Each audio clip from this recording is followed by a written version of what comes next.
Kali ini ada video lucu yang datangnya dari Imam Jumbo, yaitu Bapak Rizik Syihab, yang dimana dia ngeklaim orang-orang di Indonesia ini, kenapa orang Indonesia banyak yang fasih-fasih, kenapa orang Indonesia banyak yang luar biasa, kenapa Indonesia banyak ulama yang luar biasa, dan lain sebagainya. Indonesia ini milik Aulia tadi.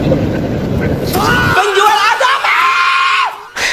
Bapak Rizik Syihab memberikan pernyataan yang sungguh membagongkan, bahwa katanya semua ulama-ulama Indonesia, orang-orang yang luar biasa di Indonesia, menurut versi dia ya, adalah berkat didikan Habib. Seperti ini pernyataannya. Kalau ada yang tanya, kenapa sih orang Indonesia fasih? Ya jangan kaget. Karena dulu dai-dai yang datang ke Indonesia nih, ini datang dari Hadramut, datang dari Yaman.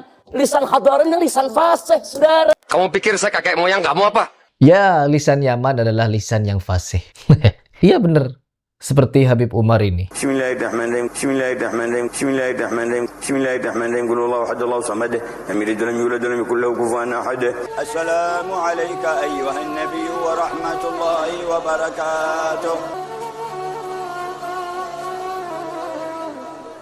Meskipun begitu, Habib Umar ini jangan salah teman-teman. Wali kutub pemegang kendali dunia. Saya selalu kalau doa saya bawa Habib Jan, Habib Umar.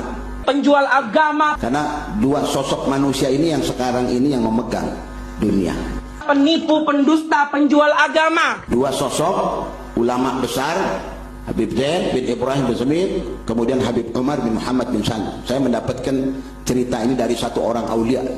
Dia katakan dunia ini ya dipegang oleh dua orang ini. Penjual agama! Kalau Habib Umar tidak ada, jangan salahkan kalau dunia ini hancur.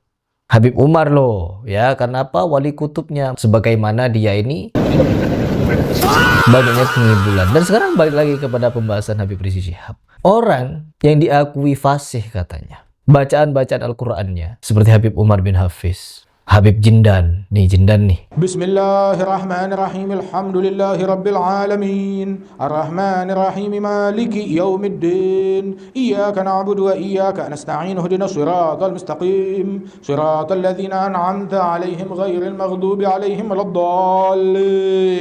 Terus siapa lagi? Habib Bahar Smith. Bismillahirrahmanirrahim. Alhamdulillahi rabbil alamin. Arrahmanirrahim. Maliki yaumiddin. Iyyaka na'budu wa iyyaka nasta'in.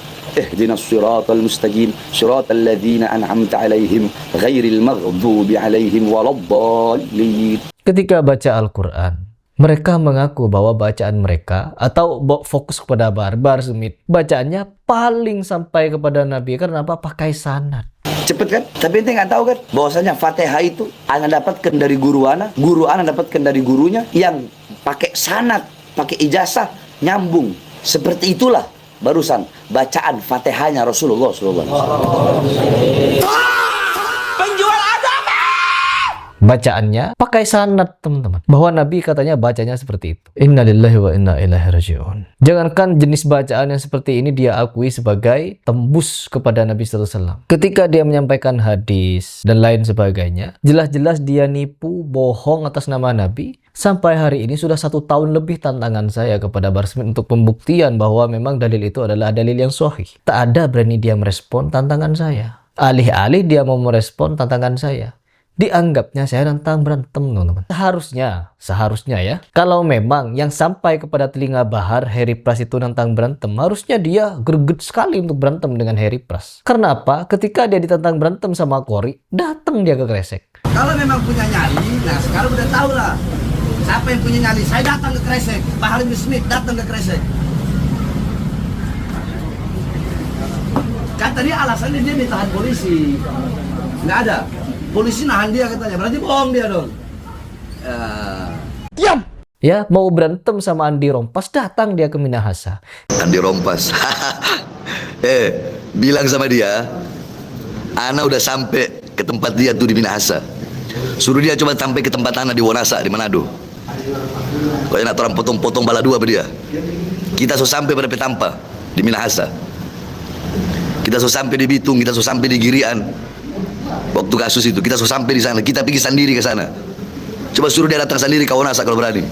Ketika ada kabar tentang Heri Pras, yang nyampe ke kupingnya adalah tantangan berantem. Kok gak berani dia nantangin Heri Pras balik? Sok-sok bijak dia, jangan. Ilmu bela diri bukan untuk hal seperti itu. Tiba-tiba jadi bijak dia. Nggak mungkin, tidak mungkin dia tidak tahu dengan tantangan saya, teman-teman. Ya, tidak mungkin. Karena apa? Dia ingin menjaga marwahnya agar tetap berwibawa, dipercaya sebagai habaib yang mulia, cucu Nabi, dan lain sebagainya itu. Nggak mungkin dia tinggal diam. Pasti dia meneliti video saya. Atau timnya lah minimal. Ketika dia dan timnya meneliti video saya, tahu bahwa dia kepergok, kegap, nipu orang, dia tidak berani untuk meladeni tantangan saya. Tutup kuping, tutup mata, seolah-olah saya tidak ada. Makanya kalau ini didiamkan, mereka ini mukibin terkhusus.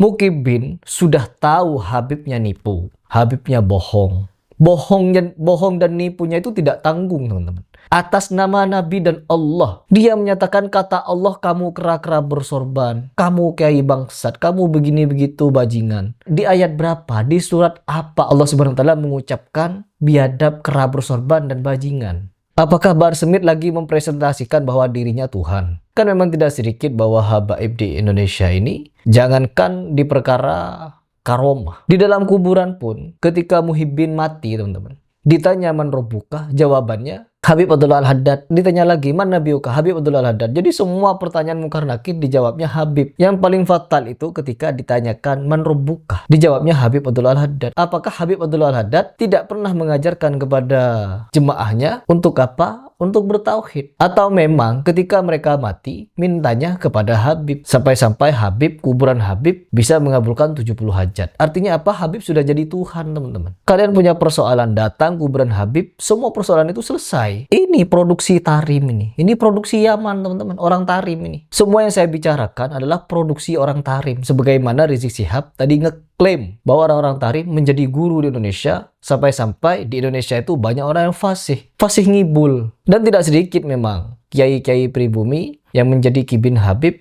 jago ngibul. Jago ngibul, jago ngedongeng, jago dawir, jago membodohi umat. Banyak oknum-oknumnya. Karena apa? Ya memang itu ajarannya. Berapa banyak di dalam kitab Habib cerita-cerita khurafat. Saya masih sampai episode berapa ini? Saya masih episode berapa membahas khurafat Habib? 1001 dongeng khurafat Habib. Ini saya rencana ingin bener-bener buat 1000 dongeng. Saya sudah buat playlist di sini. Agar apa? Agar umat semakin melek bahwa golongan Habib datang ke Indonesia ya untuk ngedongeng selain konser. Ketika konser madad ya Husain. Di mana-mana minta kepada orang yang sudah mati. Di panggung ceramah madad ya Husain. Di kuburan igdi hajatina kepada orang kuburan. Saya sampai tidak tahu mau komentar apa. Cuman setiap hari banyak netizen nge-share kepada Harry Pras. Tolong masih dibahas ini. Setelah saya simak, parah memang. Makanya setiap hari saya memiliki pembahasan karena netizen meminta saya untuk membahas itu. Dan setelah saya cross check, ya memang bobrok. Gak mau ajaran Habib kita bilang bobrok. Gak terima mereka.